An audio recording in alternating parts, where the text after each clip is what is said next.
Jaya Radha Madhava Jaya Kunja Bihari Jaya Radha Madhava Jaya Kunja Bihari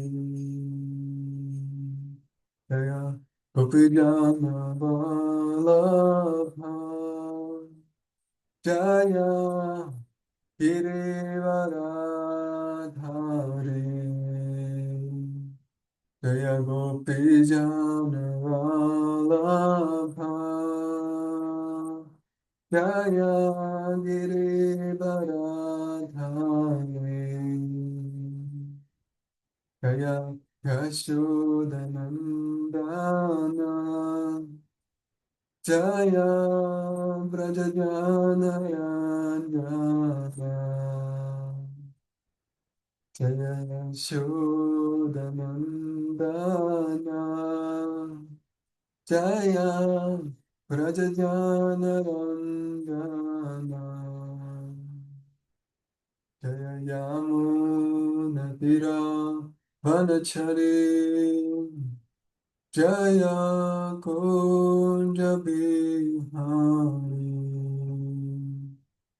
Jaya Yamuna Tiravanachari Jaya Kunja Bihari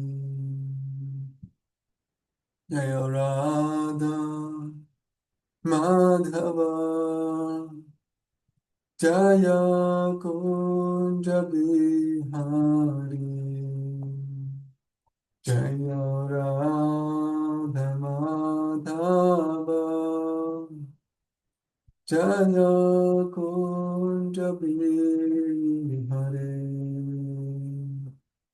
Jaya Gopijana Vallabha Jaya Girivaradhari Jaya Gopijana Vallabha Jaya Girivaradhari Jaya Yashodanandana Jaya Vrajajanaranjana Jaya Yashodanandana Jaya Vrajajanaranjana Jaya Yamuna Tiravanachari Jaya Kunja Bihari Jaya Yamuna Tiravanachari Jaya Kunja Bihari Jaya Radha Madhava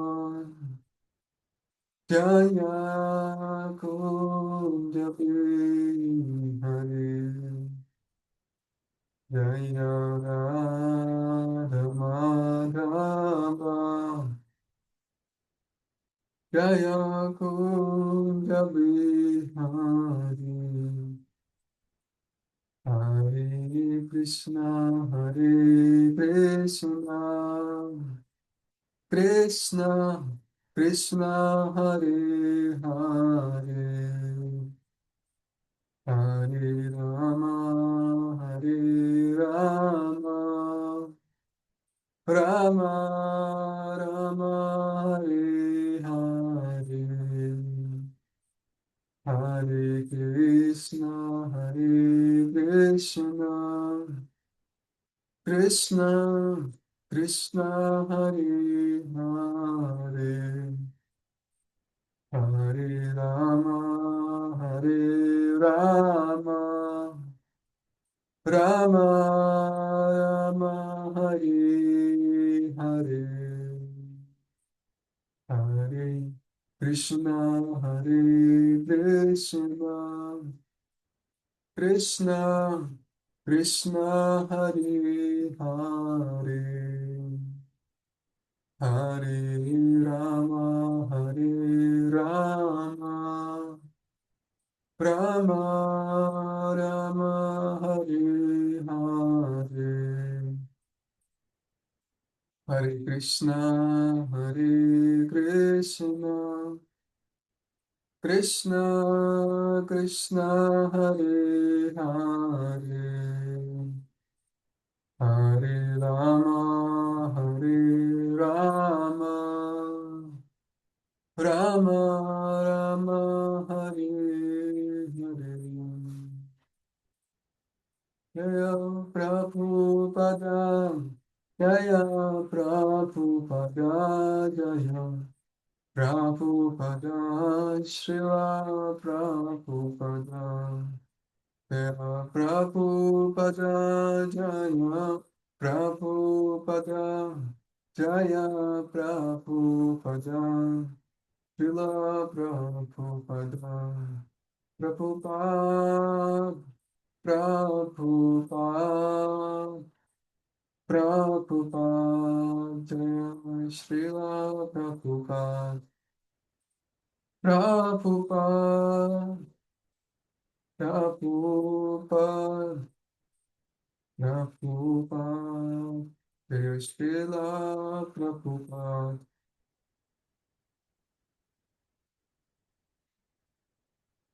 Hare Krishna, Professor, нас. Харе Кришна, дорогие преданные, я здороваюсь со всеми. ეს წავიკითხავთ შრიმად ბაგავატამს, გავაგზავნებთ შრიმად ბაგავატამის კითხვას, მეექვსე სიმღერის მე-15 თავის მე-6 ლექს. Сегодня мы продолжаем чтение Шримад Бхагаватам, 36 глава 15, текст 6. Санскритზე წავიკითხავთ, მომ? Сначала почитаем санскрит. Utai Bhutani Bhuteshaha Srijati Yavati Hanticha Atma Srishtai Asvatantrai Anapeksho Balavat Agmami Bhutebis usenayse პიროვნება მეუფე და ხელისუფალი ყოველთა უთუოდ არიჩენს ინტერესს წარმავალი კოსმიური სამყაროს მიმართ. და მაინც ისევე როგორც სანაპიროზე პატარა ბიჭი ქვიშის კოშკებს აგებს, რაც მას არ სჭირდება, უფალიც, რომლის ხელისუფლება განფენილია ყოველივეზე, რასაც არსებობა გააჩნია, ამ წარმავალ სამყაროში ქმნის, არსებობას უნარჩუნებს და ანადგურებს ყველაფერს, თუმცა თავად მას ეს არ სჭირდება. იგი ქმნის იმით, რომ მამას უბიძგებს შვილის ჩასახოს. არსებობას უნარჩუნებს იმით, რომ მთავრობას ან მეფეს ხალხის კეთილდღეობაზე ზრუნვას ავალებს. ხოლო ანადგურებს იმით, რომ გველებსა და სხვა სიკვდილის მთესველს უგზავნის ადამიანებს. შექმნის, არსებობის შენარჩუნებისა და განადგურების აქ ჩამოთვლილ შუამავლებს დამოუკიდებელი მოქმედების უნარი არ გააჩნიათ. მაგრამ ილუზორული ენერგიით მოჭადრაკეულ ადამიანებს გონიათ, რომ თავად ქმნიან, ინარჩუნებენ და ანადგურებენ სამყაროს. Перевод стиха. Верховный Господь, повелитель и владыка всего сущего, не очень интересуется этим временным космическим мирозданием, и тем не менее, подобно тому, как дитя иногда строит песочные замки, которые ему не нужны, Верховный Господь, чья власть простирается на все сущее, творит, хранит и уничтожает все в этом бренном мире, хотя сам не нуждается в этом. Он творит, побуждая отца зачать ребенка, хранит, побуждая правителей заботиться о подданных, и уничтожает, посылая змей и других носителей смерти.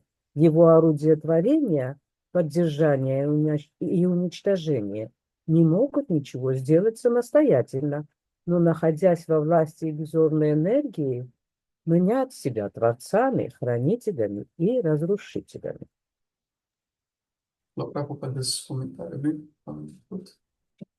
დამოუკიდებლად არავის შეუძლია რაიმეს შექმნა, არსებობის შენარჩუნება ან განადგურება. ამის შესახებ ბჰაგავად გიტაში 3:27-ია ნათქვამი. მარადიული სული, რომელიც მატერიალური ბუნების სამი მოდუსის გავლენის ქვეშ იმყოფება, საკუთარ თავს ყოვლის შემსრულებლად მიიჩნევს. სინამდვილეში კი ამას ბუნება ასრულებს. პრაკრიტი, მატერიალური ბუნება, ემორჩილება რა ღმერთების უზენაესი პიროვნების ნებას, ყველა ცოცხალ არსებას აღზრავს, რათა შექმნას არსებობა შეუნარჩუნოს და გაანადგუროს მატერიალური ბუნების მოდუსის გავლენის შესაბამისად. მაგრამ ცოცხალი არსება, რომელიც არ ფლობს ცოდნას უზენაესი პიროვნებისა და მისი მორჩილი მატერიალური ენერგიის შესახებ, ფიქრობს, ეს მეომოქმედებ დამოუკიდებლად. სინამდვილეში ეს ასე არ არის. ადამიანმა უნდა გააცნობიეროს, რომ უზენაესი უფლის ხელთ იგი მხოლოდ იარაღია და მის განკარგულებებს უნდა ასრულებდეს. მსოფლიოში დღეისთვის არსებული ქაოსი ლიდერთა უმეცხრებითაა გამოწვეული, რომლებმაც დაივიწყეს, რომ ისინი თავიანთ მდგომარეობას ღმერთების უზენაეს პიროვნებას უნდა უმადლოდნენ, ჩვევასაც მას ეკითხებოდნენ და შესაბამისად მოქმედებდნენ. უფლის ნება, მისი ყველა რჩევა მოცემულია წიგნში, ბჰაგავად გიტა. ამიტომ ისინი, ვინც სამყაროში რაიმეს შექმნით, არსებობის შენარჩუნებით ან განადგურებით არიან დაკავებულნი, უზენაეს პიროვნებას უნდა დაეკითხონ, რომელმაც მათ განუსაზღვრა აღნიშნული საქმიანობა და შესაბამისად მოიქცნენ. მაშინ ყველა ბედნიერად და ურთიერთთანხმობით იცხოვრებს. შილა პრაბჰუპადა კიდევ Комментарий. Никто не способен самостоятельно творить, хранить или уничтожать. Поэтому в Бхагавад-гите 3.27 говорится: вечная душа, находясь во власти легкой материальной природы, считает себя совершающей действия, которые на самом деле совершает материальная природа.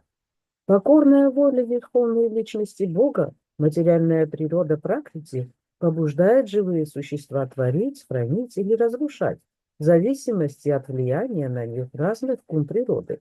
Но поскольку живое существо ничего не знает ни о Верховном Господе, ни о послушной ему материальной энергии, ему кажется, что оно действует самостоятельно. В действительности это не так. Осознанно осознавая себя орудием в руках Господа, каждый должен просто повиноваться его воле. Царящий в современном обществе хаос вызван невежеством правителей, которые забыли о том, что обязаны своим положением Верховной Личности Бога. Поскольку они получили свою власть от Господа, их долг на практике следовать воле Господа. Воля Господа изложена в Бхагавад-гите, поэтому каждый, выполняющий те или иные обязанности по созданию, поддержанию или уничтожению, обязан прислушиваться к наставлениям того, кто определил им этот род занятий, Верховной Личности, и следовать им в своей жизни. Только тогда люди смогут жить в счастье и согласии. Om Madhyana Mirandasya Gyananjana Shalakaya Chakshurunmitam Yena Tasmai Shri Gurave Namaha Shri Chaitanya Manobhishtam Stapitam Yena Bhutale Swayam Rupa Kadamahyam Tadati Swapadantikam Vandeham Shri Guru Shri Yuta Padakamalam Shri Gurun Vaishnavam Scha Shri Rupa Sagradatam Sahagana Raghunatam Vitam Tam Sajivam Sadvaitam Savadhutam Parijana Sahitam Krishna Chaitanya Devam Shri Radha Krishna Padam Sahagana Lalita Shri Vishakhanvitam Sham He Krishna Karuna Sindhu Dinabandhu Jagatpate Gopisha Gopika Kanta Radha Kanta Namastute Tapta Kanchana Gaurangi Radhe Vrindavaneshwari Rishabhanu Sute Devi Pranamami Hari Priye Panchakalpatarubhyascha Kripasindhubhya eva cha Patitanam Pavanebhyo Vaishnavebhyo Namo Namaha Jai Shri Krishna Chaitanya Prabhu Nityananda Shri Advaita Gadadhara Srivasadi Gaura Bhakta Vrinda Hare Krishna, Hare Krishna, Krishna Krishna, Hare Hare, Hare Rama, Hare Rama, Rama Rama, Hare Hare. Namo Om Vishnu Padaya, Krishna Prishtaya Bhutale, Srimate Bhakti Vedanta, Swami Niti Namine. Namaste Saraswati Devi Gauravani Pracharine Nirvishesha Shunyavadi Paschata Deshatarine.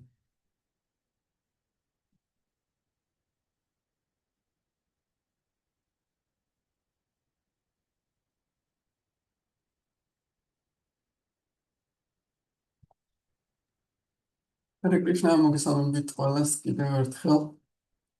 Харе Кришна, еще раз поприветствую вас всех.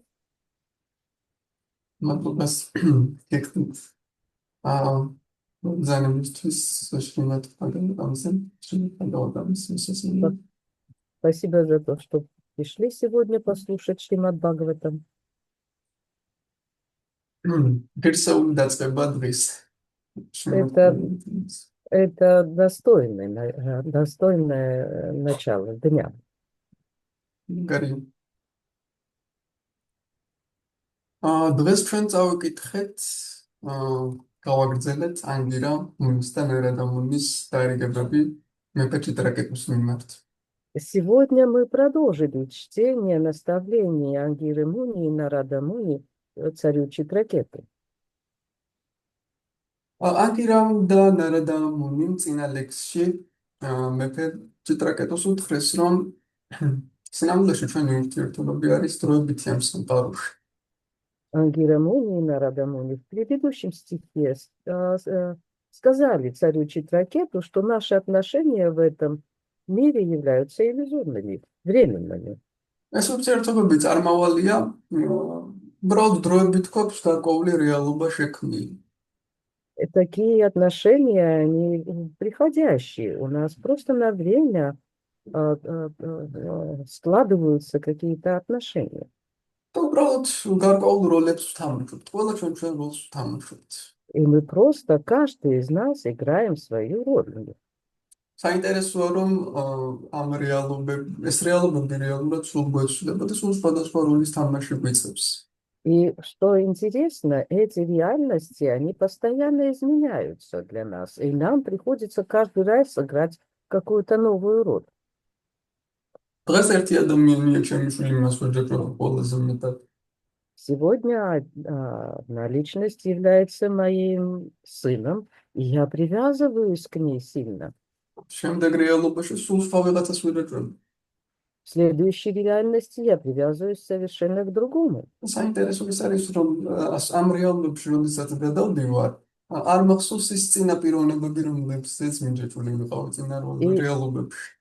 И что интересно, когда я перехожу в какую-то новую реальность, я совершенно забываю про тех личностей, с которым я был привязан в предыдущих реальностях.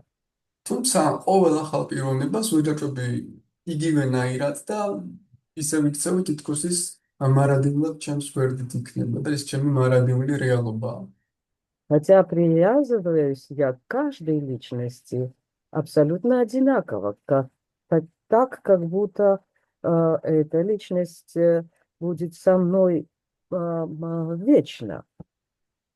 და თითქოს ეს ჩემი მარადიული რეალობა იქნება, რომელშიც ვარ.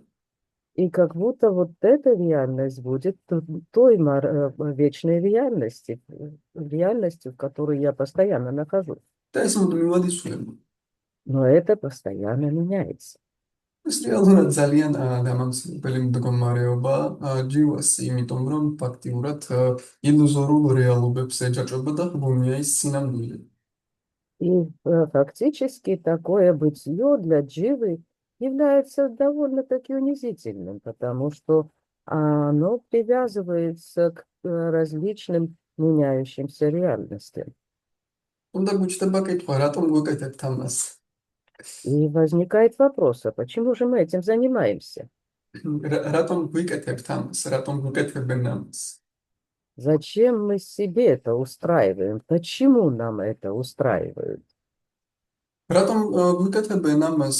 რატომ გვაქცევენ ამ რეალობებში, ამ ილუზიაში? რატომ გვამცირებენ ასე? ხომასია. Почему нас помещают в такие реальности и почему нас уничижают таким образом? Не так ли? Такие რა вопросы возникают. რა დაუშავეთ ღმერთს, რომ ესეთ სიტუაციებში გვამყოფებს? Что же мы такого натворили Господу, что Он нас держит в таких условиях? თუმცა ამის შემდეგ ადამიანმა ეს ეჭვი რომ შეიძლება გაუჩნდეს ადამიანს, ამიტომაც უნარადა დაანგირა აგრძელებენ საუბარს და დღევანდელ ლექსში ეუბნებიან, რომ სინამდვილეში ღმერთს სულ არ აინტერესებს ეს ყველაფერი. И вот из-за того, что подобные сомнения могут возникнуть в уме человека, Нарада и Ангира продолжают беседу. И в сегодняшнем стихе говорят, что в реальности Господь совершенно не заинтересован в этом творении. უფალს საერთოდ არ აინტერესებს ეს წარმავალი სამყარო. И его совершенно не интересует этот уходящий мир. უბრალოდ მაინც ქმნის, ინარჩუნებს და ანადგურებს მას ყოველ ჯერზე. Хотя каждый раз он его снова создает, сохраняет и уничтожает. სინამდვილეში სულ არ სჭირდება მას ეს. Но он в нем совершенно не нуждается. საინტერესოა თუ არ ვჭირდება რაღაც, რატო ვაკეთებ? საერთოდ თუ არ გვაინტერესებს რაღაც, რატომ უნდა ვაკეთოთ იგივე? Но возникает вопрос, если нам что-то не нужно, и совсем нас это не интересует, почему же мы за раз опять все-таки этим занимаемся? თან მით უმეტეს ვიცი, რომ სულ წარმავალ რეალობაში ცხოვრობენ პიროვნებები და მაინც ამ რეალობებს ვუწყობ, сул არ მაინტერესებს, მაგრამ მაინც იგივეს ვაკეთებ. Зная, что личности проживают вот в этих временных, уходящих реальностей, и не являясь заинтересованным абсолютно в этом, почему же я создаю им эти реальности каждый раз? თან მიწევს ყურება, როგორ სულ მდგომარეობაში არიან, რომ ყოველ ჯერზე ამ ილუზორულ მდგომარეობაში ერთვებიან და ამ როლებს ირგებენ და სულ სხვადასხვა როლებს. ამას ვუყურებ ამ ყველაფერს და თან გულსაც მტკენს ეს ამათი ასეთი მდგომარეობა. И мне приходится наблюдать, как эти личности примеряют на себя эти различные роли, насколько они входят в них, и каждый раз исполняют различные роли. И хотя меня это совершенно не интересует, и хотя это мне немножко больно наблюдать, но я все-таки создаю это, и мне приходится все это наблюдать. მას რატომ აკეთებს ღმერთი ამას? თუ არ И зач- აინტერესებს და მეტუმეტეს არც მოწონს ამის ყურება ჩვენი ასეთი მდგომარეობის. И зачем же тогда Господь сотворяет подобное, если это его совершенно не интересует, и кроме этого предоставляет боль наблюдать за всем этим? და აქ არის პასუხი ის, რომ რეალურად ჯივას თავად უჩნდება ინტერესი იმოქმედოს დამოუკიდებლად. И здесь есть ответ. У Дживы самостоятельно появляется такое желание, вернее, у Дживы появляется желание действовать самостоятельно, независимо от чего. თუმცა ის არის ნაწილი. ნაწილს არ შეუძლია დამოუკიდებლად მოქმედება. მაშინ რა გავაკეთოთ? Хотя она является частью, а часть не может самостоятельно существовать. И что же делать в такой ситуации? მაგალითად, ჩემს თითს მოუნდა რომ დამოუკიდებლად იმოქმედოს. Допустим, мой палец вдруг возжелал действовать независимо. მესმის რომ მარტო მოქმედება არ შეუძლია, მაგრამ ძალიან მინდა მისი სურვილი დავაკმაყოფილო. Я მიყვარს. понимаю, я понимаю, что он не способен независимо действовать. Но из-за того, что я его очень люблю, я хочу, чтобы его желания тоже исполнялись. ამიტომაც ვუქმნი ისეთ რეალობას, სადაც მას უგონია, რომ თვითონ მოქმედებს დამოუკიდებლად, თვითონ არის ყველაფრის ცენტრში. Поэтому я создаю ему подобную реальность, где он считает себя действующим независимо, где он является в центре всего. თუმცა თან ვაკვირდები და ვხედავ, რომ ეს არაბედნიერებს მას. И наблюдая за всем этим, я замечаю, что это не предоставляет ему счастья.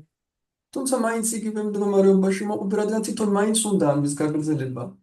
Хотя раз за разом он оказывается в такой же ситуации, потому что он сам заинтересован в этом.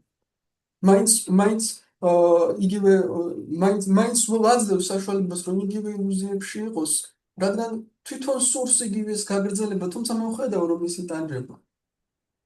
Я даю им возможность находиться в подобных иллюзиях постоянно, хотя ему даже самому это не нравится, потому что он сам желает этого. მოხედავ, რომ სინამდვილეში იტანჯება ამით. И несмотря на то, что он в реальности от этого и страдает еще.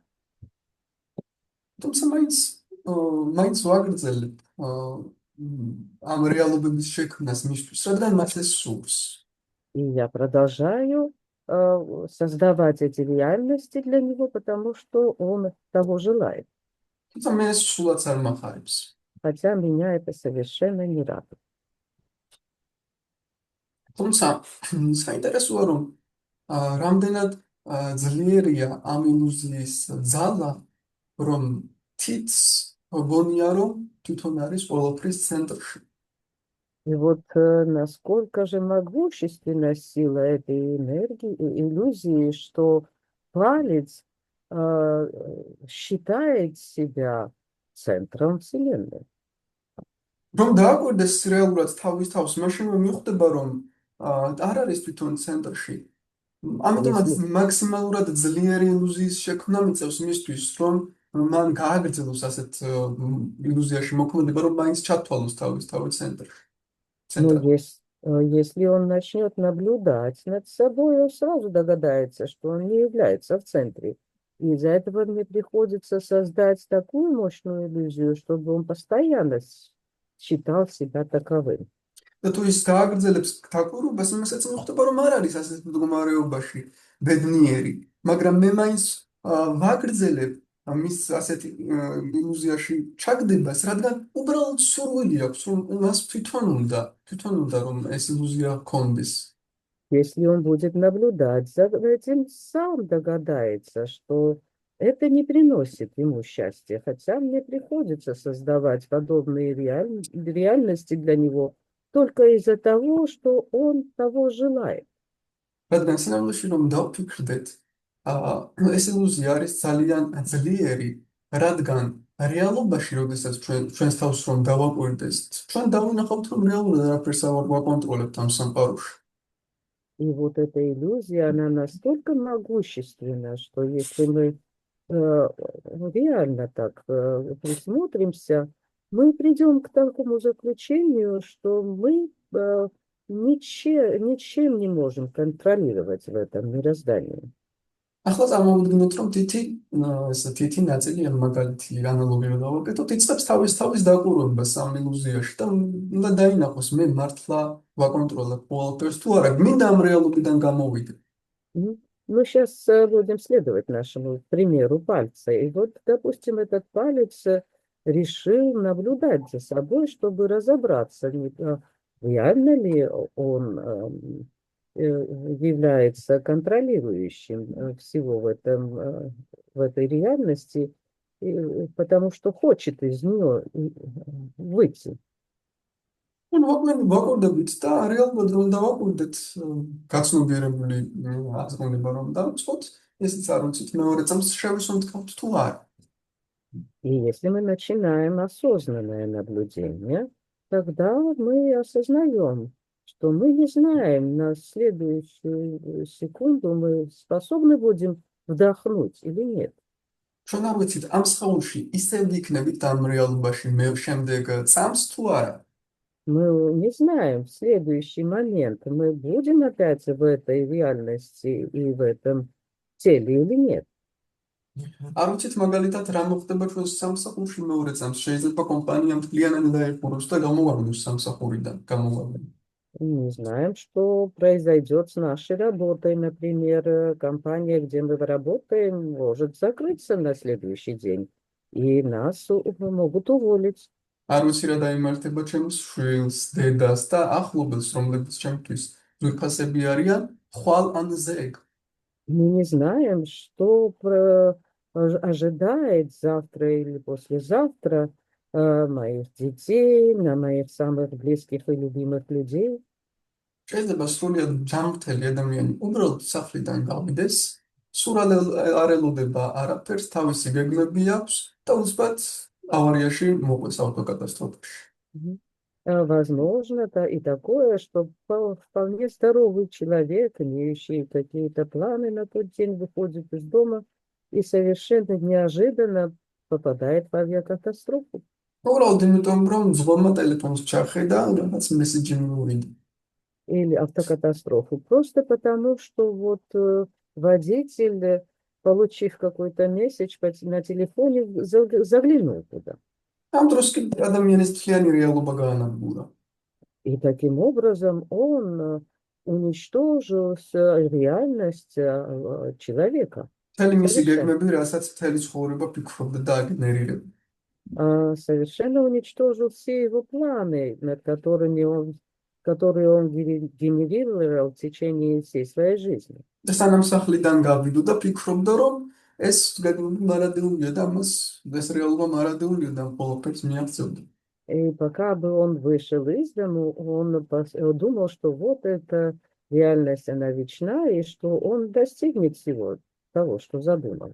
სამსახურს რომ დავუბრუნდეთ, შეიძლება 15 წელი მუშაობდე რომელიმე კომპანიაში და ეს ამან უკვე მაფიქრებინოს, რომ მორჩა ეს ჩემი რეალობა, ეს სულ ასე იქნება.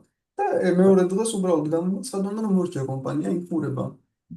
Вернемся опять к работе. Да, мы можем работать где-то лет 15 на каком-то месте и решить для себя, ну, что вот все до конца дней это будет так продолжаться, но в один прекрасный день компания может объявить, что она закрывается, გაკოტრდა უბრალოდ. потому что обанкротилась. წინა დღეს მეგონა, რომ ყველაფერს ვაკონტროლებდი. В предыдущий день я считал, что я все контролирую, მეორე დღეს კი რადიკალურად შევა ყველაფერი. а на второй день все радикально изменилось. შეიძლება უარესიც მოხდეს, მაგალითად ომი დაიწყოს. Или может просто настать такой момент, что началась война. მაშინ ყველა შენი გეგმა სრულიად იცვლება და კონტექსტის წარმოდგენები მოვალს. В таком случае все твои планы и все твои представления о будущем радикально меняются. და ასევე აწმყოს. И также планы на настоящее тоже. თუმცა აქამდე გოგონა რომ ეს მყარი რამ იყო და მე ვაკონტროლებდი, მე ვაკონტროლებ ყველაფერს. Хотя до этого момента мы считали это все прочным, и что мы это все контролируем. უფრო მარტივ რამ ცხოვრების სულ მომენტებში შეიძლება გადავიდეთ, შეიძლება უბრალოდ მეგონოს, რომ ადამიანი ყოველთვის ესე მოიქცევა და უცბად სრულიად ისეთ რაღაცას აკეთებს, რასაც საერთოდ არ ველოდი და არ მინდოდა რომ ეს გაეკეთებინა. Можно более такие на более на повседневные вещи перейти в той же логике. Я могу, значит, не ожидать чего-то от человека и вообще не хотеть, чтобы он каким-то образом себя вел. Но человек может разочаровать меня в этом. სულ სხვანაირად მოიქცეს. მე მეგონა აქამდე რომ ვაკონტროლებდი იმას და მაგრამ სულ სხვანაირად იქცევა. И я до того момента мог считать, что я контролирую его, но он может совершенно другим образом себя повести. ანუ სრულიად სხვაგვარად მოიქცეს, რასაც არ ველოდი. Повести так, чего я от этой личности абсолютно не ожидал. შეიძლება უბრალოდ სტიქიური მოვლენა მოხდეს მეორე წამს, მიწისძვრა И, დაიწყოს მაგალითად და უცბად წამში ვერ ხვდები რა ხდება, მე ხო ვაკონტროლდებოდი ყველაფერს, ეხლა კი მიწისძვრა უკვე. или может какое-то стихийное явление проявиться, например, может случиться землетрясение, хотя я до этого момента считал, что я все контролирую. შეიძლება რაღაც მომენტში უბრალოდ შეიძლება მე ვზივარ ამ დროს გრანდიოზული გეგმები მაქვს, ვინც თავის სამყაროს ცენტრი მგონია და ამ დროს უბრალოდ პატარა მიწისძვრა მოხდა, გაიხსნა და ჩავარდი და გადამყალაპა მიწამ და მორჩა.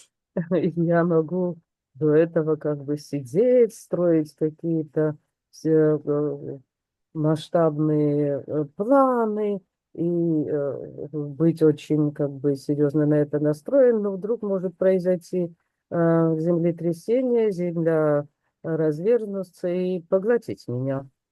ეს в одну ასე ვთქვათ секунду. მზაფრი მომენტებია, მაგრამ რეალურად ჩვენ ცხოვრების ყოველ წამს რომ დავაკვირდეთ, სულ ხდება ესეთი რამე, რასაც ჩვენ არ ვაკონტროლებთ.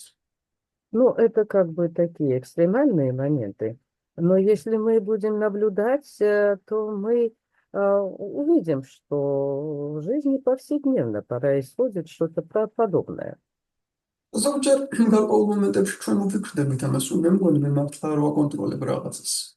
Иногда нас посещает подобная мысль, что, может быть, я правда ничем не контролирую здесь. რადგან სრულიად პარადოქსულ რაღაცას ქმნის ეს ილუზია, მე მაინც მეპარება ხოლმე ხანდახან, რომ მე მგონი რაღაც, იმიტომ რომ ისე სულ ისეთ მომენტებს ვეჭეხები, რომ სულ მეპარება მე მგონი რაღაცას არ ვაკონტროლებ. Мгм. Потому что эта природа, она настолько парадоксальная, настолько могущественна, что она создает подобные моменты для нас, что в какой-то момент мы начинаем сомневаться, а может быть, все-таки это я не все и не контролирую. და ამ ილუზიას საინტერესოა სანსკრიტზე ქვია პრამადა. И иллюзия на санскрите очень интересно называется прамадой. ოთხი ნაკლოვანებები რომ ჩამოვთვალოთ, ერთ-ერთი არის ილუზია, ანუ პრამადა. Когда мы перечисляем вот 4 недостатка, один из них является вот промадой, это иллюзия. რეალურად პრამადა სიტყვასიტყვით ითარგმნება როგორც უყურადღებობა. А промада дословно переводится как невнимательность. რადგან ნამდვილად ყურადღებიანები რომ ვიყოთ ამ პარადოქსულ რაღაცას მაშინ ვერ შევამჩნევდით. Если бы мы были правда наблюдательными, мы бы моментально заметили вот эти парадоксальные вещи. რეალურად ილუზია არის უყურადღებობა, ანუ უყურადღებობა, იმიტომ ჩაგვიდეს ჩვენ მატერიალურ ცნობიერებაში ესეთი ფუნქცია მისცეს უყურადღებობა. და ამ ზუსტად ამ უყურადღებობა არის ეს ილუზია, რაც ილუზიაში მაგდებს, გაფანტულობა, უყურადღება. Да, иллюзия является невнимательностью. Нам заложили этот механизм невнимательности, который непосредственно он нас как бы ввергает в иллюзию. რადგან როცა სამყარო იქნება აქ ბრაჰმა პირველი, რასაც ქმნის, ეს არის ილუზიას ქმნის, რომ ცოცხალი არსებობს, ეგონოთ ეს თავის წარმავალი სამყარო რეალობა, რადგან სხვა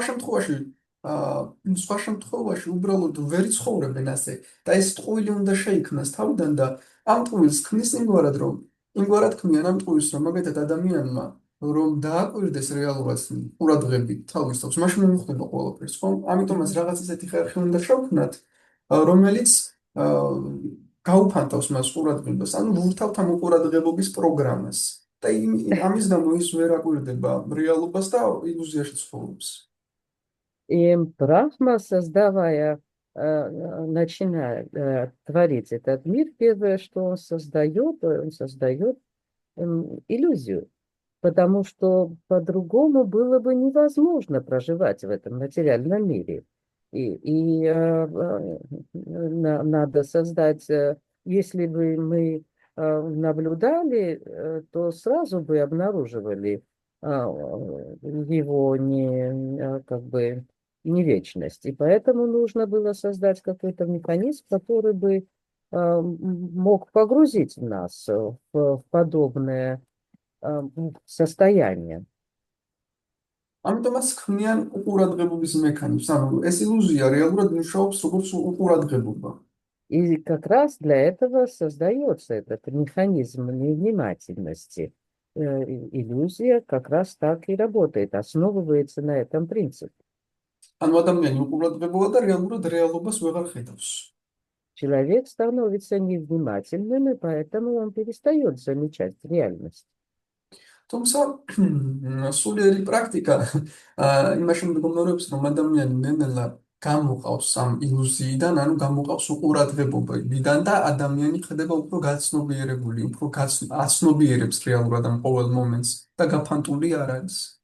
И духовная практика, она направлена на то, чтобы постепенно вытаскивать живое существо из этой невнимательности и полустановить такое. და გაფანტული აღარ არის ამ დროს ადამიანი. И он перестает быть рассеянным.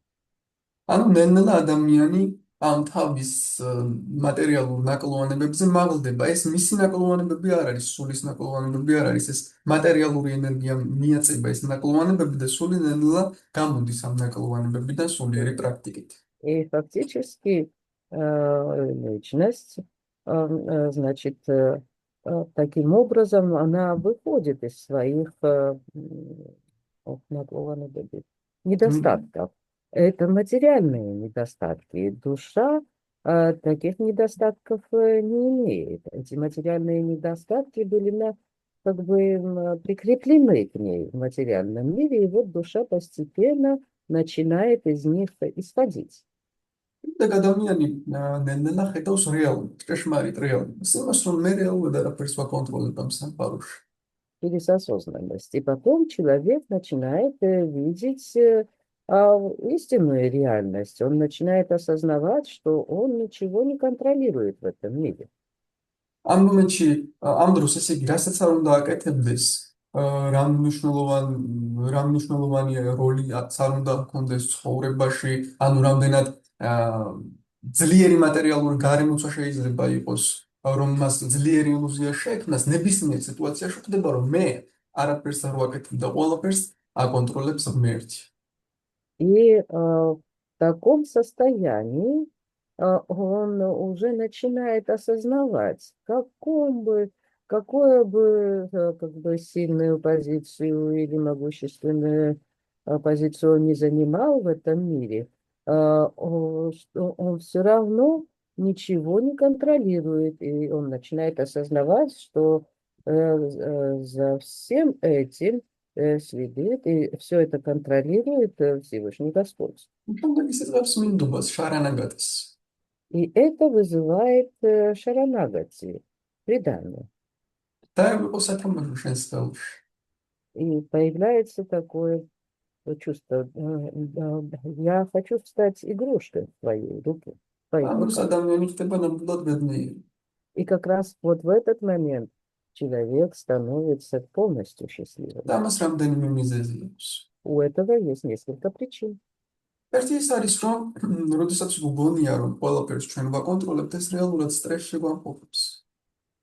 Первое, то, что когда мы считаем, мы думаем, что мы все контролируем, это вгоняет нас в стресс.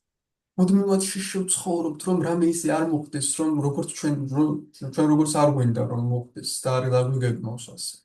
Мы постоянно живем в страхе, чтобы что-то не случилось такого, что мы не планировали, что-то такого, чего мы не хотим. თანამდებობა არ დავკარგო, სტატუსი არ დავკარგო, ჩემმა გეგმებმა უნდა გაიმარჯვნა უცილებლად, მე როგორც მინდა ყველა ისე უნდა მოიქცეს. Мы, значит, думаем, не желаем потерять нашу должность, наш статус. Хочется, чтобы наши планы осуществились именно так, как мы это задумали.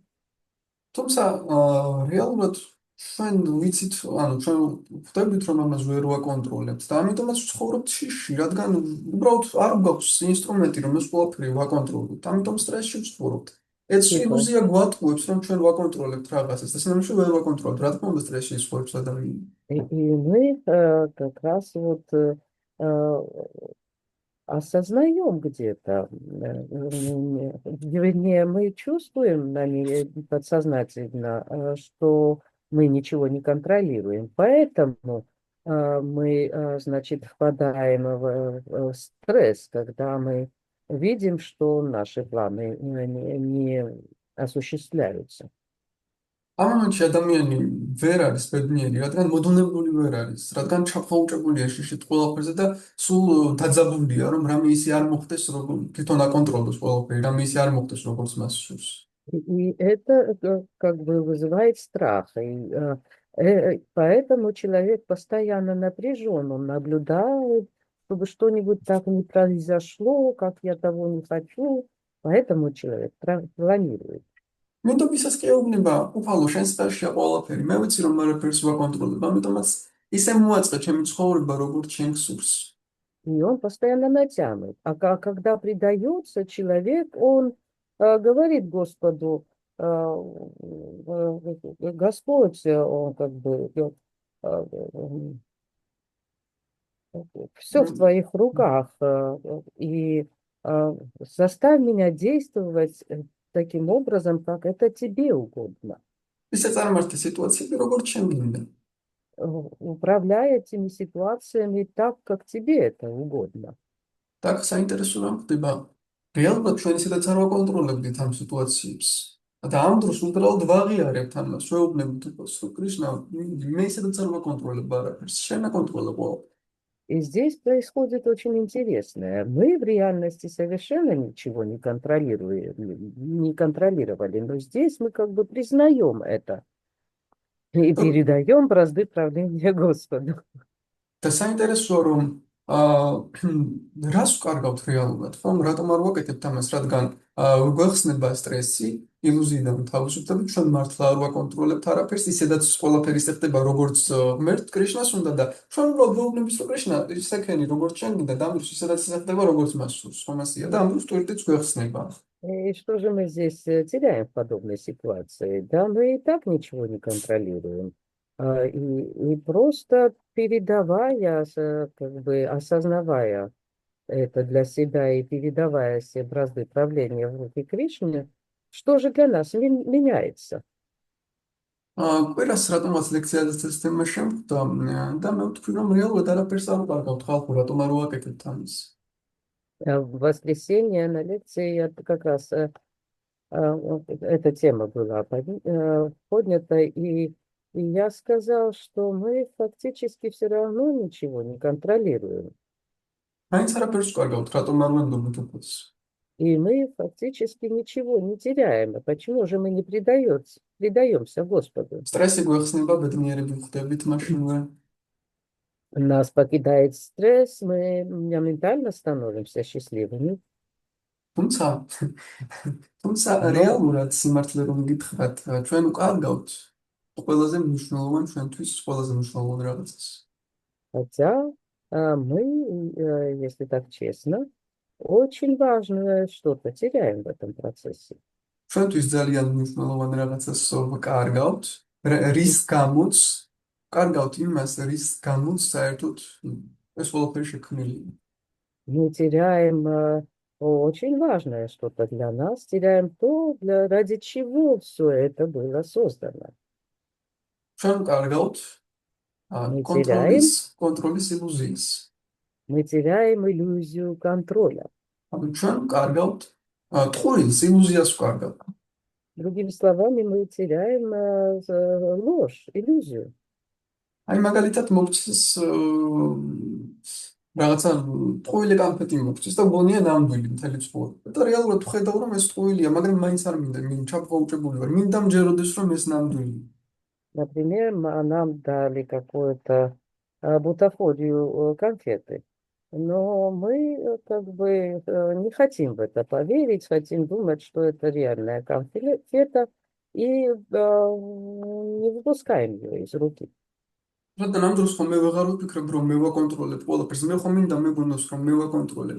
და აი ამ მგონიას, რომ ამ წარმოდგენას, ამ ილუზიას, რომ მე ვაკონტროლებ, ამას ხელს ვერ ვუშვებ. და თან სტრესში მამყოფებს, თან ხელს ვერ ვუშვებ, რა ვიცი, რა ტოქსიკურ ურთიერთობას გავს.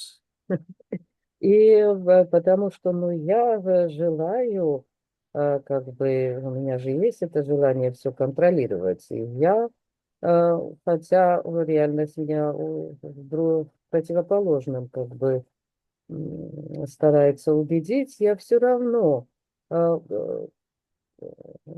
хватаюсь за эту иллюзию, потому что у меня такое представление, что я вот это все делаю, я все это контролирую.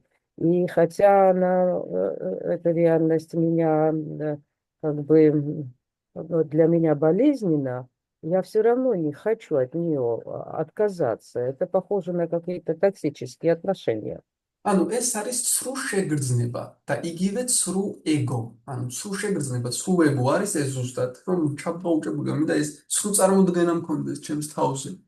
И это ложное как бы ощущение, ложное эго. Ложное эго как раз в том и состоит, что у меня есть желание иметь какое-то представление о себе, ანუ ცრუ წარმოდგენები, определенное ცრუ представление. წარმოდგენები, ложные представления. И эти представления тоже ложные, да. ანუ ეს ცრუ წარმოდგენები არის ზუსტად ეს ცრუ ეგო. И вот эти ложные представления и являются ложным эго. ცრუ ეგო და ცრუ ეგო რომ გაჩნდეს, იქნება ზუსტად ეს ილუზია, ანუ ავიდია. ანუ ვავიწყებენ ჭეშმარიტ ცოდნას И, და и для იქიდან того, წარმოგვიდგება ცრუ ეგო, ზუსტად ცრუ ეგო რომ გაჩნდეს, ანუ ეს ილუზია რომ გაჩნდეს. ეს и ამიტომ для ქმნის того, ბრაჰმა чтобы პირველი ავიდიას. И для того, чтобы у нас появилось это ложное эго, Брахма и создает в первую очередь авидию, ავიდია невежество. არის უმეტი, მაგრამ ჩვენ ჭეშმარიტ ცოდნას ვივიწყებთ და იმ ფესვზე წარმოიქმნება ცრუ ეგო, ანუ ილუზია. Таким образом, мы забываем истинную реальность, истинное знание, и на этом базисе, на этом фоне и создается наше ложное ანუ эго. ცრუ წარმოდგენა ჩემს შესახებ. Другими словами, ложное представление о самом себе. და ჩვენ ვამთავრებთ ახლა უბრალოდ бонус მინდოდა მეთქვა ერთ საინტერესო რამ. შეკშაშტაკას მესამე ლექსთან დაკავშირებით ტრინადაფის უნიჩი დარულაფის აღიშვნება. Мгм. Мы сейчас уже заканчиваем. Просто да, я хотел еще одну вещь упомянуть в связи с третьим стихом Шикшаштаки, Тринада Писуничина. რადგან ძალიან საინტერესო ლექსია რეალურად, რომელსაც შეიძლება სულ ვციტირებთ, მაგრამ რეალურად არც შეიძლება სწორად არ გვესმის. Это очень интересный стих, который мы можем вот и постоянно цитируем, но по-настоящему не вникаем в его суть. ვიყავ ბალახზე თავდაბალი, ხო ქუჩაში დაგდებულ ბალახზე თავდაბალი უნდა იყო. Быть ниже соломинки на дороге. ანუ როგორ შეიძლება რაღაც არსებობდეს, ანუ ქუჩაში გდია ბალახი. И როგორ вот, შეიძლება მასზე უფრო თავდაბალი გახდე? вот რას валяется ნიშნავს ეს? соломинка на дороге. И как же можно быть смиреннее нее? Что вообще это означает? ვინ არის ქუჩაში დაგდებულ ბალახზე თავდაბალი გდია თავისთვის, რა ვიცი, ურტყი რაც გინდა უქენი ხმას არიწევს ქუჩაში გდია რაღაცა ბალახი. Что может быть смирение этой соломинки, которая валяется там на земле где-то?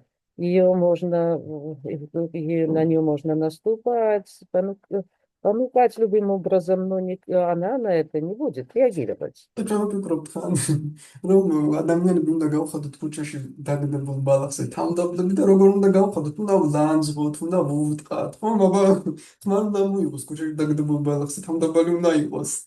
И мы думаем, что мы должны, значит, превратить людей таковых, чтобы они стали смирение соломинки на дороге. И как же мы это делаем?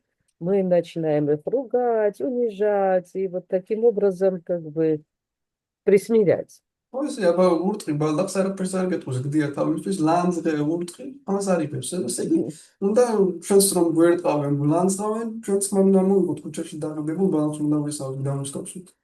Мгм. И вот ведь также это соломинка, и ее, если бить и ругать, она вообще не реагирует. И мы таким же образом должны как бы это усмирять и остальных. ეს ამ ლექსის ასეთი გააზრება რომ იყოს შეშმარიტი, მაშინ ხელი ის კონი იქნებოდა ადამიანები მოვლენდნენ, ჩვენ გაუნანძღავდით, ცემდით, შეურაცხყოფას მივაყენებდით და ყველას გავხდით ბალახს უფრო И თავდაბოლოს. если бы таково было истинное толкование этого стиха, то мы бы скоро, наверное, всех бы начинали унижать, избивать по пришествии к нам и таким образом усмирять их. ეს იქნებოდა ჩვენი სათანადო ადამიანი გლანძღავს, უმერტყავს და უნდა გავუნება მაგითად არ უნდა გქონდეს ღირსება, ღირსებაზე უარი უნდა თქვა, აბა ბალახს ხომ არ აქვს, რა ღირსება აქვს ბალახს. ჩვენს И, ამას ეს პრაქტიკა გვექნებოდა и მაზოხისტური. это было бы наша садхана, да, и надо как бы выбивать из человека самоуважение, потому что, ну, где же валяющиеся соломники, самоуважение? И так бы было бы наша как бы духовная практика, как, не знаю даже, как определить это на слове. თუ ადამიანს უთხრი და ხმას არ იღებს, მურჩა балахი ვით გახდა უკვე. ისიც И, ბალახის არ მცეს მახსოვს თმას. И если ты избиваешь человека, он даже звука не произносит, ну, значит, все достигнуто, он присмирился, он стал ниже травы. თუმცა მეორეს მხრივ შულა პრაბჰუპადას რომ შეხედო, არ იტყვი რომ ეს არის ყველაზე ღირსეული პიროვნება. Но, с другой стороны, посмотрев на Шрилу Прабхупаду, мы видим, что он является самым достойным человеком. ერთხელ ერთმა უფროსმა ერთგულმა სამწუხარო რეალობაა და მას იმიტომ რომ ერთმა უფროსმა ერთგულმა თქვა რომ რეალურად ჩვენ რომ ტრენდაპის უნჩინეთ ამ ლექსით რომ გავსაზღვრავდეთო პიროვნებს ერთგულებს მაშინ შილა პრაბჰუპადა ამ ლექსის საპირისპირო და ყველაზე ამაყიაო. Ну, к сожалению, это реальность. Один из как бы, старших преданных однажды сказал, если мы будем определять людей, следуя вот этому стиху, то Шрила Прабхупада окажется самым гордым человеком. და სინამდვილეში შილა პრაბჰუპადა არის ამ ლექსის განსახიერება.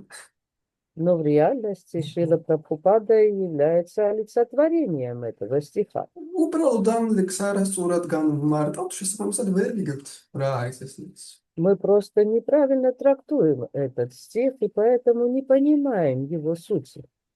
სხვათა შორის გოსვამი მაჰარაჯის ამახვილებდა ამ ყურადღებას და ზუსტად იმასაც ამბობდა იმის გამო რომ ხალხი არასწორად ესმის ხალხს ეს ამბობდა რომ თავდაბლობა არ ნიშნავს ღირსების дакаргოს. И Госвами Махарадж тоже подчеркивал этот момент. Он говорил, что смирение это не значит потерю самоуважения. ეს არ არის ანუ ეს არ ნიშნავს რომ ყველანაირი შეურაცხყოფა უნდა ავიტანოთ, ღირსების შელახვა უნდა ავიტანოთ. Это не значит, что мы должны как бы терпеть всяческие оскорбления и терять самоуважение таким образом. და ამგვარად გავხდები ბალანსი უფრო თავდაბალი ხო ასე? И таким образом я стану очень смиренным, не так ли, да? და რადგან არ ვიცი ბალახს რომ უტყვა ხმას არ მოიღებს. Потому что вот даже если ты будешь избивать травинки, то они тебе не дадут отпор. სინამდვილეში როცა ადამიანი ესე ფიქრობს რომ მე ასე გავხდები თავდაბალი ეს და ასე იქცევა ეს არის რეალურად სიამაყის გამოვლინება. Когда человек думает таким образом, что вот подобным методом я стану смиренным, и он соответствующе ведет себя, то это является проявлением гордыни. რადგან ჩვენ სურს რომ სხვებმა იფიქრონ, რომ აი ნახე მე ბალახზე თავმდაბალი вар, მე ყველაფერს ვითმენ, აი დამაფასე როგორი თავმდაბალი ვარ, მე ამ უკვე თამაშობ რომ სხვებმა ნახონ რომ მე გავხდი თავმდაბალი. Потому что это направлено на других, на внешних, как бы внешнюю оценку, чтобы другие видели, смотрите, насколько я стал смиренным. და ამ დროს პირიქით სულ იმას ვფიქრობ, რას ფიქრობს ხალხი ჩემზე, ხომ თავმდაბლად მოვიგეზე ჰარე კრიშნა, ხომ მოვიტანე შეურაცხყოფები. И в таком случае я поглощен той мыслью, что же обо мне думают другие. Я достаточно я ли смиренно поступил? ერთად გოსამ მაჰარაც კითხეს თავმდაბლობის განმარტება ეთქვა და მან უთხრა ესეთი რამ თვითონ სასკრიტული სიტყვა თქვა ეხლა ეს სიტყვა აღარ მახსოვს ერთ-ერთი სიტყვა რომელიც ასევე თავმდაბლობას განასახიერებს. М. Однажды господин Махараджи задали этот вопрос, ну что же значит смирение? И он упомянул там в ответе одно санскритское слово, которое я сейчас не помню, но оно обозначает смирение тоже. და ეს ნიშნავს რომ ანუ როდესაც ღირსეული ადამიანი ხედავს მართლა ნამდვილად დასაფასებელ მართლა პატივსაცემ რაღაცას და ამ დროს მთელი თავისი ღირსებით იხრის, ანუ აცნობიერებს მის რაღაცის აღმატებულობას და იხრის ქედს, მაგრამ არა იხრის ქედს არა როგორც მონა, არამედ უბრალოდ მართლა აცნობიერებს ამ რაღაცის დიდებულებას და მის წინაშე იხრის ქედს და ამგვარად არ კარგავს თავის ღირსებას. И это он объяснил следующим образом. Когда самоуважающий человек встречается с кем-то, кто как бы да, возвышенную личность, которая достойна выражения уважения, то он перед этой личностью склоняет голову. Но это склонение головы не похоже на как бы рабское предание тому человеку. Это просто мы осознаем как бы те качества, перед которыми которых уважаем, и выражаем таким образом свое уважение к этой личности. იგივენაირად მაგალითად შეიძლება ვფიქროთ რომ მარელოდა სხვებისგან პატივისცემას ნიშნავს რომ ყველანაირი უპატივისმულობა აიდან. И таким же образом можно как бы отнестись к фразе, что мы должны терпеть, не должны стремиться к уважению, к самоуважению, не должны стремиться к тому, чтобы нас уважали. Вернее, извините, не смогла выразиться как следует. И мы эту фразу можем воспринять, как мы должны смиряться со всяким неуважением в нашу ეს ლექსის თარგმანი კიდევ არის ის რომ პატივისცე ყველას და არავისგან მოელოდე პატივისცემს.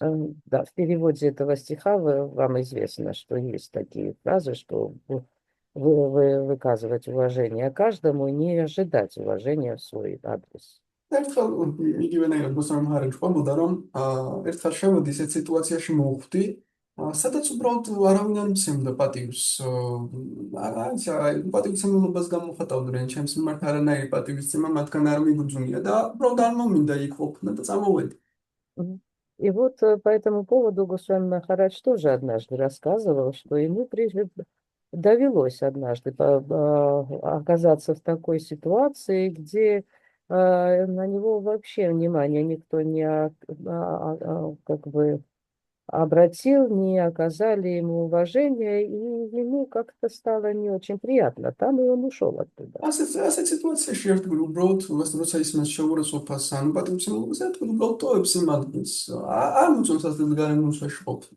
И преданный, где его унижают или вообще не обращают на него внимания, преданный просто уходит из такого общества. ეს იმიტომ რომ მაგ ნათქვამია არ ელოდე პატივისცემას, ნიშნავს რომ მე იმიტომ ვაკეთებ რომ პატივისცემ მოლოდინი მაქვს რომ ეხლა მე პატივს ვცემენ. ეს არის არ მოელოდე რომ პატივისცემ.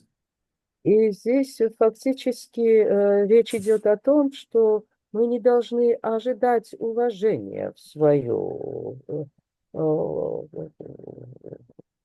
к себе. Мы не должны иметь подобные ожидания.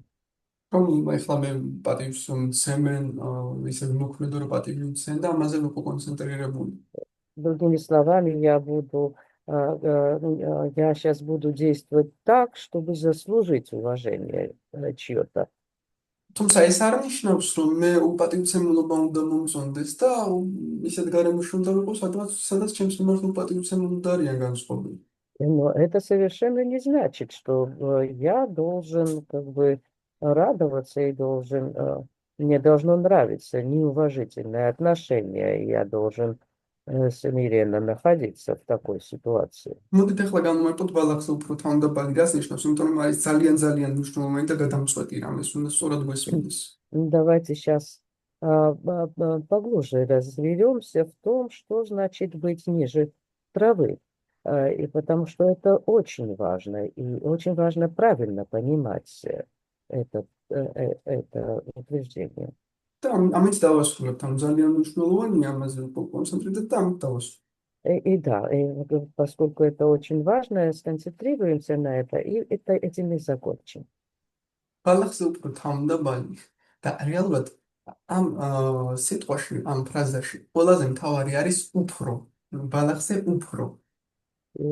Быть смирение травы, здесь в этой фразе самое важное быть более смиренным.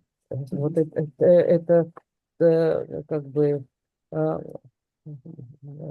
категория более здесь самое важное.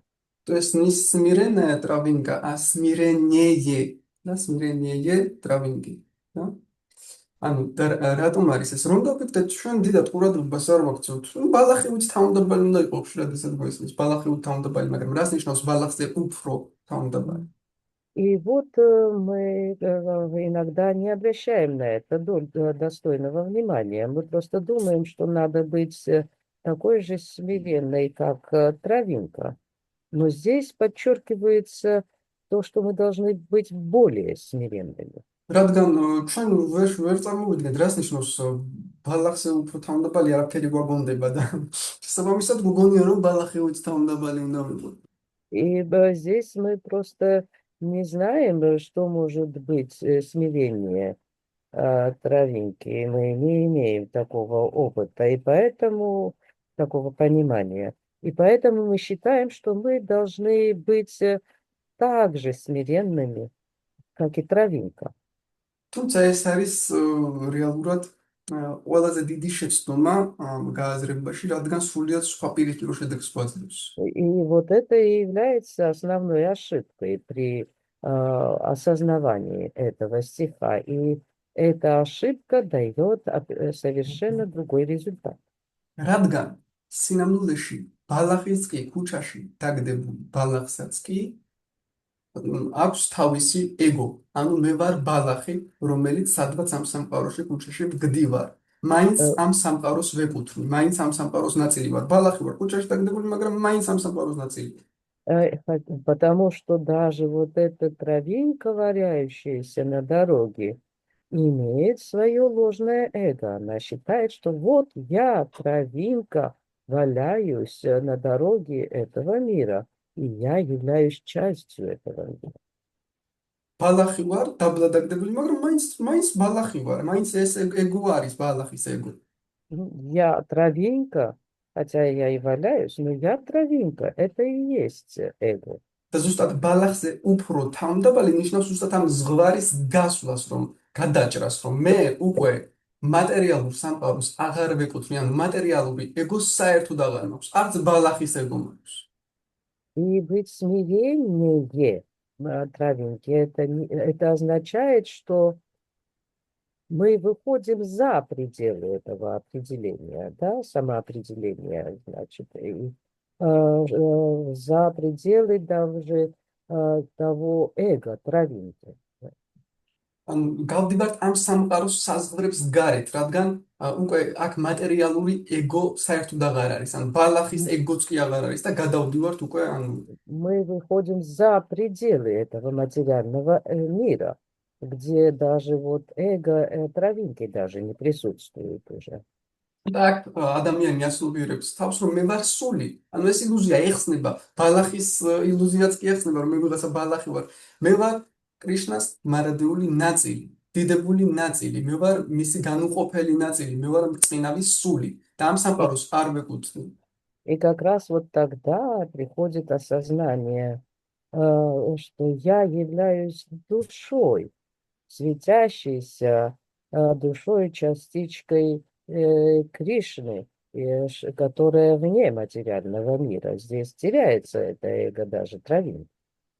ანუ აქ არის, როდესაც ჭეშმარიტ ეგოს იბრუნებს ადამიანი და არა უბრალოდ კლავს რომელიღაც მატერიალურ ეგოს, ისიც ბოლომდე ვერ მოკლავ. თუ ჭეშმარიტ ეგო არ დააბრუნე, ანუ სულის ეგო, მატერიალს ვერ მოკლავ. И здесь что происходит? Человек достигает своего истинного эго, не просто убивает материальное эго или представление об эго, хотя материальное эго и не истребить, если ты не достигнешь уровня истинного эго. შასტრებში ნათქვამია, რომ ერთგული არის ყველაზე დიდებული. В шаштах говорится, что преданный является самым სამ ველიჩაი. величайшим. რადგან ზუსტად იმიტომ, რომ ის იბრუნებს სულის ეგოს და სული დიდებულია რეალურად. И это потому, что он возвращает себе духовное эго, а душа, она великая. სული არის ღირსეული, დიდებული ნაწილი კრიშნასი, რომელიც მას ემსახურება, კრიშნას ემსახურება და ამით ბედნიერია. და ამით Душа, ზუსტად ამაშია მისი ღირსება, რომ ის თulis მსახურად კრიშნას თავს. душа является великой слугой Господа, и как раз в этом ее величие, что она считает себя такой и действует подобным образом. რადგან ამ სამყაროში მას დაკარგული აქვს ეს ციდია და რადგან ილუზორული ეგო აქვს შექმნილი. И вот оно в этом материальном мире, она утрачивает это величие, потому что создается иллюзорное представление о და себе. როდესაც ადამიანი უკვე ადამიანის მატერიალური ეგო უქრება, ანუ რეალურად ხდება ბალახზე უფრო თავმდებალი, ანუ ეგო უქრება და ამ დროს ასნობიერებს მე ვარ სული მარადიული, რომელიც უმაღლეს და უზენაეს ვემსახურები. И და как ეს раз არის вот, ნამდვილი თავმდაბლობა. и როცა как პირადი раз ინტერესი არანაირი არ გვაქვს და მხოლოდ კრიშნას ინტერესებისთვის ვიბრძვი. И как раз когда живое существо утрачивает это эго, оно возвышается над ним, становится реально ниже травинки, утрачивает материальное эго, так, и начинает осознавать себя душой, частичкой Господа. Вот тогда и достигается истинное положение души. Оно не имеет никаких эгоистических желаний и наклонностей, а с радостью начинает служить Господу. ამ დროს შეიძლება მან იბრძოლოს კრიშნასთვის გარეგნულად გეგონოს, რომ ეს როგორი ამაყი პიროვნებაა. ხომ ხა პრაბჰუპადას რომ შეხედავ, მაგრამ თქვენ ყველაზე თავმდაბალი, იმიტომ რომ მატერიალური ეგო არ აქვს. И, ну, личность может внешне как бы сражаться за Кришну, и внешне это может быть восприниматься как разное, различие, по-разному. Например, Прабхупаду могут считать очень самым гордым человеком, хотя это не соответствует истине. Он является примером смирения, примером уничтожения, несуществования материального эго. ამიტომაც ამბობენ, რომ მანტრა მაჰამანტრა უნდა ვიმეოროთ სულის ძლიერი ხედვით. აი მე წარმოვიდგინე, რომ მე ვარ სული, რადგან როდესაც ვხვდები, რომ სული ვარ, მაშინ ყველანაირი მატერიალური წარმოდგენები ჩემზე ვინ რას ფიქრობს, ვის რა წარმოდგენება ეს ვარ, ის ვარ, ყველაფერი ქრება. მე ვარ სული და И იმეორი ამ სულის ხედვიდან. И поэтому говорится, что Махамантру нужно повторять с уровня видения души. Когда мы находимся на этом уровне, нас совершенно не беспокоит, что там о нас окружающие думают, как там все складывается. Это совершенно другой уровень. და რეალურად რატომ დარიფხა ჩაიტანია რასამობს რომ დავაკვირდეთ ამ ლექსში იყავი ბალახზე უფრო თავმდაბალი და მაშინ შეგიძლია მუდმივად იმეორო მაჰამანტრა. მეორეს მხრივ ვიხსნიან რომ მაჰამანტრა უნდა გაიმეორო როგორც სულმა. და რას ნიშნავს ეს? ზუსტად იმას ნიშნავს რომ თუ მე ვიმეორებ როგორც სული, ეს ნიშნავს რომ მე ვასრულებ უფალი ჩაიტანიას ზუსტად ამ მითითებას და ამ დროს რომ სულის მიერი ხედვით მე შემიძლია მუდმივად ვიმეორო წმინდა სახელი და უფრკოლებ. И как бы углубимся в понимание, что здесь говорится в этом стихе, что Чайтанья Махапрабху хочет нам сказать. Он указывает, что нужно быть смирение, травинки, вне материального как бы эго, и только в таком состоянии мы сможем постоянно повторять Махамантру, да? И как раз вот это дает нам возможность, ой, извините, я забыла конечную часть. მუდმივად მარადივლად ვიმეორებ წმინდა სახელი. И вот как раз вот такое отношение, такое понимание дает нам возможность постоянно повторять мантру, святые имена. და ზუსტად ეს არის ილუზიისგან გათავისუფლებული სულის, ღირსეული სულის მაგალითი, სულმა რომელმაც დაიბრუნა თავისი ნამდვილი ღირსი. И как раз это и является примером достойной души, которая вернула себе истинную верность. რადგან ეს სამყარო გვაქცევს სამ ილუზორული ეგოთი, ნებისმიერი ილუზორული ეგოთი გვაქცევს ძალიან სულ მდგომარეობაში და რეალურად ჩვენ სულის ნამდვილ ღირსებას ვიკარგავს. Потому что этот материальный мир через воздействие иллюзии помещает нас в очень как бы такое унизительное состояние, в котором мы теряем истинное достоинство души. Харе Кришна, Мадхупа. Спасибо большое.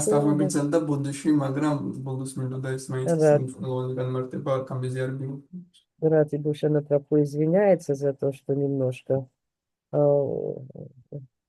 больше времени заняли сегодня, но вот он хотел подчеркнуть важность этого последнего момента.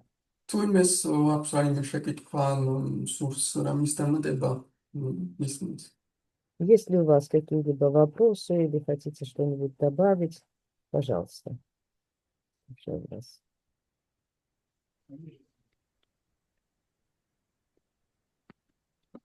Харе Кришна. Харе Кришна. დიდი მადლობა, საინტერესო ლექცია იყო. Მხოლოდ შენ არ ახსენი იმის, რა ქვია, последняя часть этого стиха, что терпеливее дерево должен стать. Да, это была очень интересная лекция. Спасибо, просто ты не упомянул вот этот последний момент, что в том стихе говорится, надо стать терпеливее дерева. Тогда еще час продлился, Шеби Прабху. Да, хорошо, ладно, на следующий раз перенесем. არა, ეხლა მოვიტყვი, იმიტომ რომ ესეც მნიშვნელოვანია.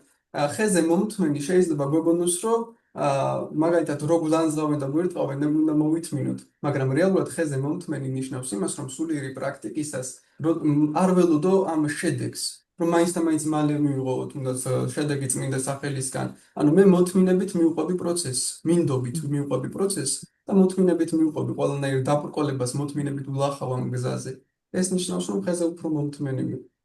Ну да, ты Да, да, да, так, Არი. ты То есть шелева. терпеливое дерево, мы можем думать, что терпеливое дерево это მაინც გადევიდანოთ, მაინც სხვა დღეზე კიდე терпит გავიმასწროთ. все оскорбления, или когда нас оскорбляют, или неуважение к нам, и даже не оставаться там, но в таком окружении. На самом деле терпеливое дерево значит, когда мы просто терпеливо продолжаем практику, то есть потому что плоды может не так быстро приходить, а мы терпеливо должны продолжать, потому что мы можем захотеть, что почему я уже не получал плоды, или почему столько препятствий. Но мы должны терпеливо переносить все препятствия и продолжать практику.